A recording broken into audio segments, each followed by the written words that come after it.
Welcome back. You're watching The Firm. For over a decade and more, the Reserve Bank of India has played a key role in determining the rules of the foreign investment game. So while the government decides on FDI limits and ownership and control thresholds, the RBI determines pricing thresholds for the entry and exit of foreign investment in Indian equity and debt.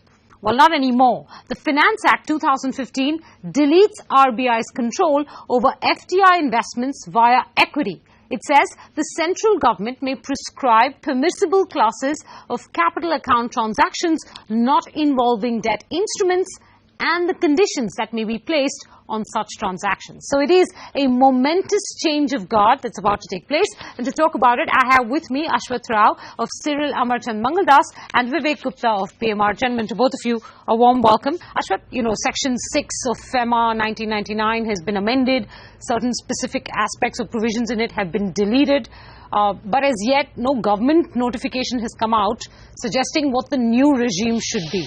What prevails right now? So, Menaka, in three parts. Firstly, the Act has been passed, as a result of which FEMA stands amended.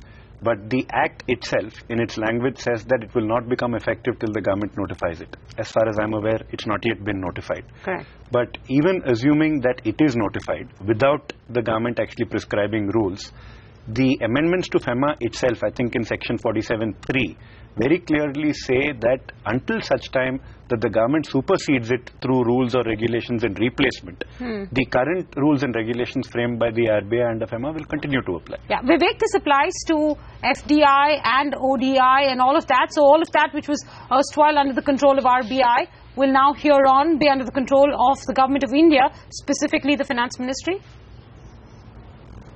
Yes, that's right. So the only thing that stays back with RBI is debt, and the power to define what is debt vests with the central government. Okay, so the first tricky issue to deal with here is what is debt and what is not debt. And I suppose the two of you will agree with me that a bunch of convertibles, FCCBs, etc., will probably qualify under the government's definition as non-debt. So it will be purely debt instruments like non-convertible debentures that will sort of come under the gamut of debt. What I do expect is that the government will have to take a clear position on mezzanine or hybrid instruments. Instruments that carry the character of both debt as well as a certain return. Till now, the distinction that the RBI has been maintaining has been very clear. Anything which has any element of debt basically falls within your ECB guidelines, unless it's compulsorily convertible.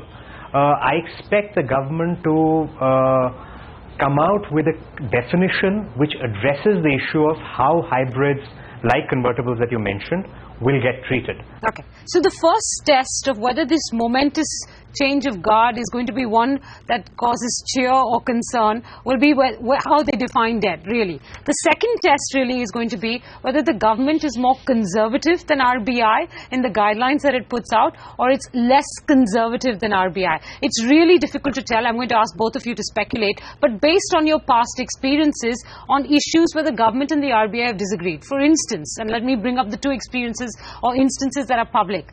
When it came to the 2009 press notes on how to define foreign ownership and control, the RBI took some 3, 4, 5 years to notify those changes in FDI policy, giving us all the impression that the RBI never agreed with the government on those new definitions. So that was one area of difference in opinion. The second area of difference in opinion has been call and put option. The RBI did not think call and put options were permissible. Then they sort of changed their mind halfway through the Tata Docomo situation, and then sort of applied the old regs to Tata Docomo. Then they promised in a monetary policy will come out with liberal guidelines.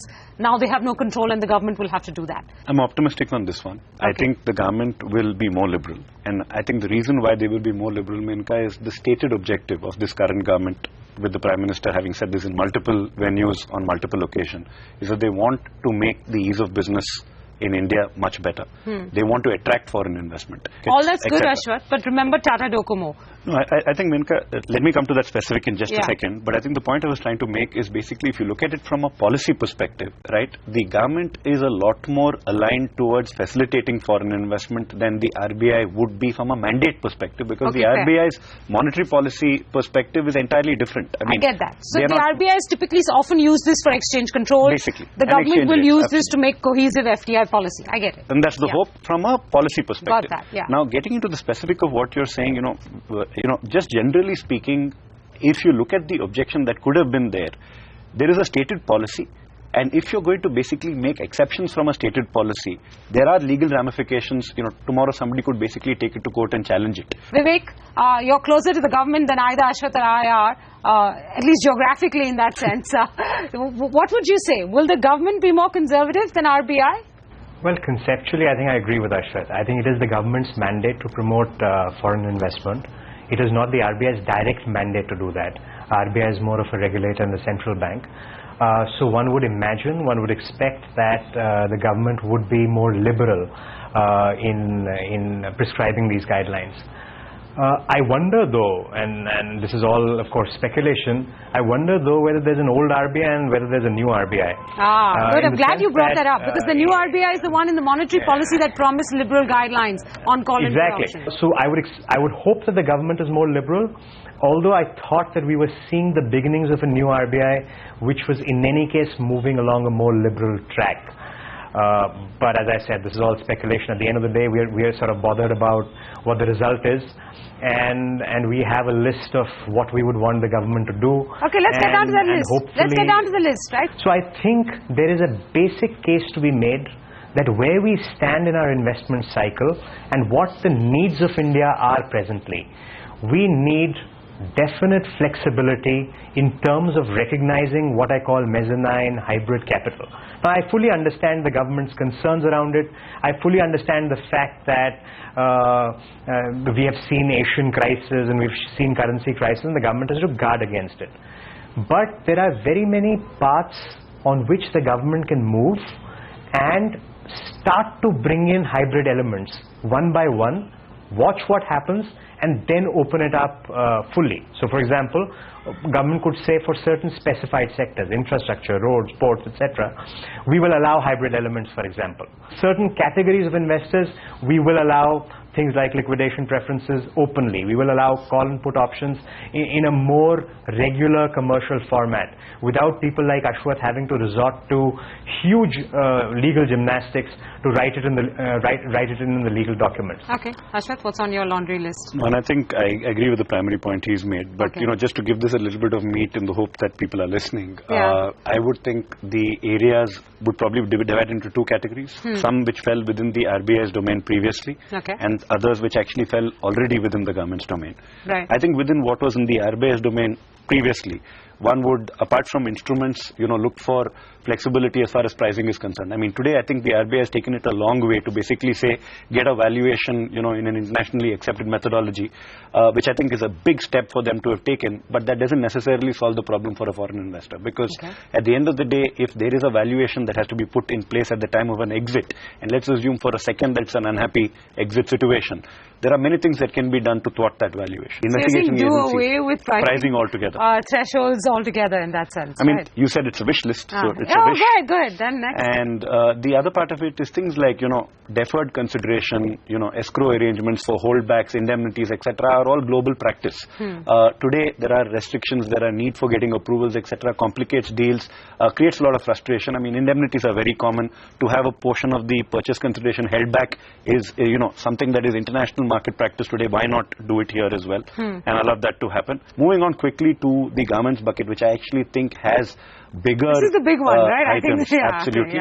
I think today control is in a state of complete confusion. The definition of control is confusing right now. It is absolutely. I mean, the problem over here is, whilst it's been aligned across statutes, which is a good thing, there is still no clarity in relation to what it really means. I mean, does a person have control if they have veto rights? The old debate in relation to negative and positive control. But this is not just a foreign investment problem, right? Ashwath, this is a problem with even how SEBI looks at control, and therefore how CCI looks at control, and how every other regulator in the country who withdraws from, let's say, capital markets regulations, looks at control.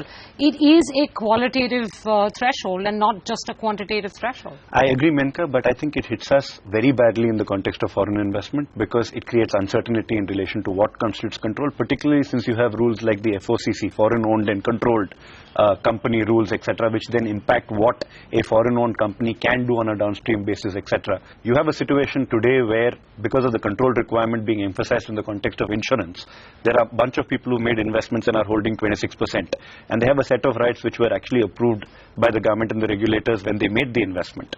Are you going to go back and tell them that now that you're going from 26 to 49%, you can't have, there's a clear distinction to my mind between what constitutes minority protection and what constitutes control, right? I think we have that clarity that can be spelled out from a legal standpoint. Yes, it's always going to be debated. But the problem that you have today is from the standpoint of how the regulators are approaching it. At least my sense is one feels there's no distinction between the two, between control and minority protection. And let's be clear, investors are not going to invest, billions of dollars of capital without being able to protect it. The second is the FIPB approval process itself has to be simplified. I think over the years, I remember when I started practicing, it used to take 8 weeks, and if it was 10 weeks, one felt that it had taken too much time. Today, you're talking about a minimum of 3 to 4 months. Sometimes, it takes 6 months. I've had applications in some sectors. Be careful, you'll be shouted down like Deepak Parekh was. Be very careful, Ashwath. No, but sorry. I think the limited point, I think the government is already seized of this, Menaka. I think the limited issue is that you have, 13, 14 ministries that need to comment on every single application, right? And the question is, are you necessarily going to have to approve, everything that is currently under the approval route, or should the approval route only be limited to areas where you either have a sectoral problem or a national security consideration? Vivek, I have a few seconds left. Is there anything that Ashwath has not already asked for that's on your list?